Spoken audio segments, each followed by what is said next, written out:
Welcome back to Perry Unlikely.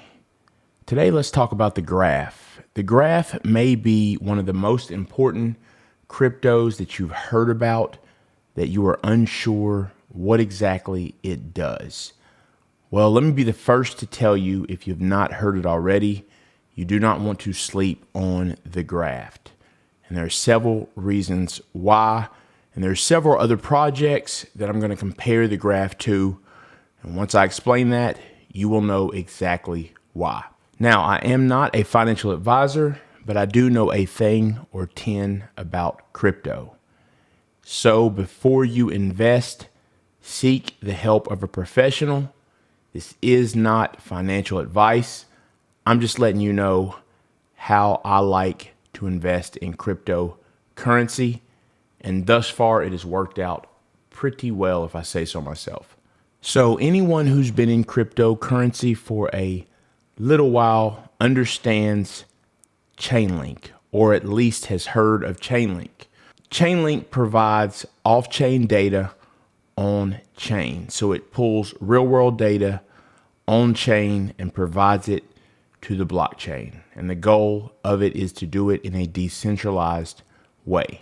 This is blockchain infrastructure. It's important for you to remember that what you are looking at right now one day was nothing more than this. And what made that possible was infrastructure. Typically, when we're talking about infrastructure, not concerning computers and concerning simply the world that we live in, we are talking about streets, roads, paving, building. That is what makes up infrastructure. And all that infrastructure is what allows us to live our lives in the manner in which we do each day. Many countries have not been as fortunate to be able to invest in infrastructure. And if you look around the world, you will be able to see that with infrastructure comes opportunity. Look at some of the greatest nations of wealth, and you're going to see infrastructure there. That is the gateway to opportunity. Now let's pull that back to the blockchain.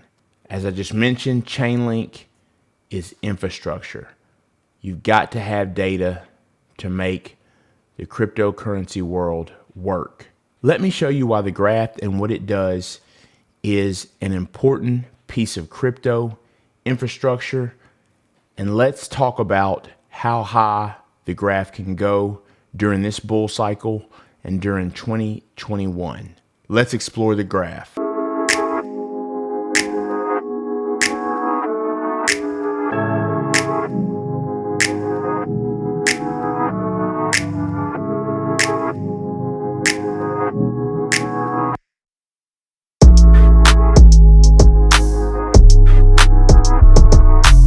What is the graph? The graph is an indexing protocol for querying blockchain data. The graph started up in 2017 by 3 software engineers. I've always heard the saying, if you want to be wealthy, solve a problem. And that is what these 3 software engineers set out to do, because they have been working with Ethereum and noticed that it was hard to build dApps on Ethereum. And they wanted to provide the tools that made that easier to do so. So what I already like about the graph is that this was just not a harebrained idea. This was something that was built out of necessity. So here we go, solving a problem. Now let me give you an example of indexing and why it is so important. I want you to imagine that you're walking into a bookstore and you were looking for a book called Rich Dad, Poor Dad. By the way, I just gave you a little nugget. You should definitely read that book. Life-changing. So anyway, you're walking into the bookstore, you're looking for the book Rich Dad, Poor Dad.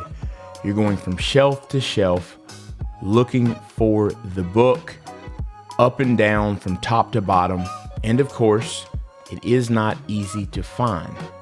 That is because you're not sure where the book is.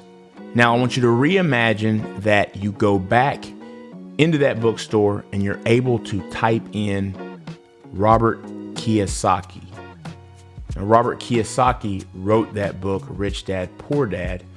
So when you type in Robert Kiyosaki, you are going to see that book appear, and you'll see some others. It is not the only book that he has written. But the point is, because you were able to type in the author's name, you were able to get quicker access to where that book would be. Because when that book pops up, you're able to see what section it is in. Also, on top of that, a different way, let's say you're able to just type in personal finance. With typing in personal finance, you're going to get more books because you're going to get other personal finance books that aren't just by Robert Kiyosaki, but it narrows that field down from just walking around from shelf to shelf looking for it. That is indexing. There are also some other easy types of indexing. For example, on a MacBook, and you can do this on a PC as well. If you hit Command F and you're in a Excel spreadsheet or a Word document, you can type in a word that you are looking for, and boom, it pops up. Imagine having to look through 1,000-page research paper for what word you put on one of those random pages. If you hit Command F, type that word in, boom, it pops right up where it's at. And even if it's multiple words, those will be highlighted, making it easier to find. I'm going to put a link to a video that really does give that explanation in a video that's specifically about indexing. I'll put that in the description if you want to take a look at it. The world's best example of indexing is none other than Google.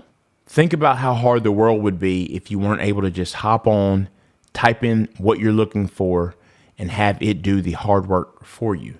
Well, there was a time where that actually was not quite so easy.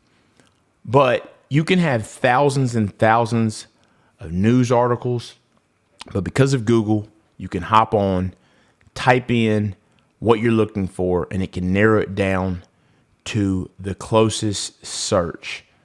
The more that you narrow it down, the more likely you are to find what you are looking for. That is the world's best example, in my opinion, of indexing. Now, what the graph does, when it comes to finding information on a blockchain, it would simply take too long to go from block to block. Imagine having to go from block 1 all the way up to the current block of a blockchain to find transaction information. It would be absolutely crazy and an absolute waste of time. That is what block explorers such as Etherscan do, allowing you to check out transactions, certain amount of tokens and wallets, and what is going on the Ethereum blockchain. But what the graph seeks to do is do this in a decentralized manner. Now, for any of you that have checked out Etherscan to find out about a new token, maybe a new DeFi token, of course, you are trusting that that information is good. The graph can do that in a decentralized method, which deters bad actors and provides reliable information, such as Chainlink provides good on-chain data because of the way that it manages getting that off-chain data on-chain. Very similar concept. So let's say that we want to explore Aave. Well, with the graph, we can explore several different things about Aave. We can explore where the token distribution is at, how many tokens there are. We can explore various levels. But what is good about it is, because it is decentralized and there is a token mechanism to help control good data, you can trust and rely that the data is good. And that's what's important about the graph. You don't want to leave it up to Etherscan to trust what is on the Ethereum blockchain. Now you can, and in my opinion, Etherscan has been really reliable, but as things are ever changing, there's going to be more opportunity for malicious things to happen, and decentralization is the key to stopping those things from happening dead in their tracks. GraphQL lets you select the fields that you're searching for. The data is organized in subgraphs, and then subgraphs can be grouped together. This really ties back into what I was talking about, really with spreadsheets and databases.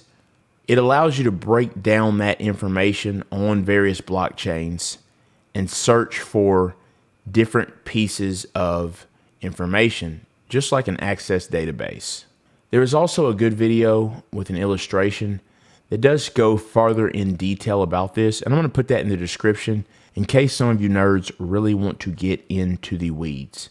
And I'll be honest, I really do like getting in the weeds myself so that I understand exactly what is going on. So an indexer is the one that's providing the information. An indexer can stake GRT tokens and run a node. When they run the node, they earn rewards. They can also set a price for the information that they are providing. So this essentially creates a marketplace for data. The reward amount is based on the popularity of the subgraphs. So you can say that the popularity could even correlate to the importance of what individuals are searching for, the information that they need.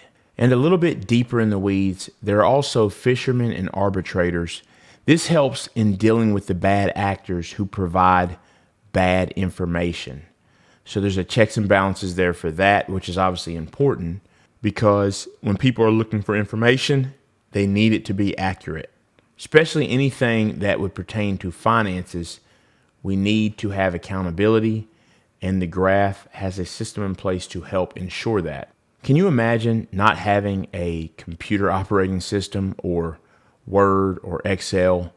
Well, as mass adoption comes into cryptocurrencies, and we're seeing it happen before our eyes, we still may have a few more years left to where it really explodes.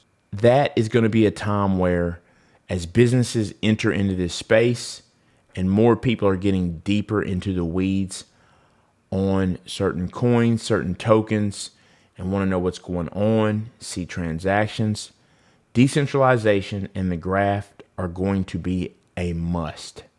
I am quite certain of that. Now, when it comes to the price of the graph has been on a tear in the past 4 to 5 months. It's been ridiculous. Every time you turn around for a while there, it just kept on going up and up. Putting the graph on Coinbase didn't hurt. That's really, I think it was one of the catalysts for it. The current price at the time of this recording is $1.46, and the market cap is ranked at number 50th of all cryptocurrencies, and the market cap is at $1.82 billion. The current circulating supply is at just over 1.24 billion out of a total supply of 10.05 billion. So there will be more coming onto the market. That's something I always like to watch for. But what do I think that the graph will do in this bull market cycle? Before I tell you what I think it will do, let me just once again harp on the fact that the graph to me really is one of these that many people won't understand it because it may not have that flair, such as some of these layer ones, such as Ethereum and Polkadot. But what you have to remember is, I've heard this saying many times, during a gold rush, the money's not made for those searching for gold. It's made by those selling pickaxes because everyone else is searching for gold. So I say that because I want you to remember, when it comes to stuff that is of necessity, think about an Excel spreadsheet. There was a day when people used calculators, and we still do, but you would have seen an Excel spreadsheet and thought, who cares? Look how important they are nowadays.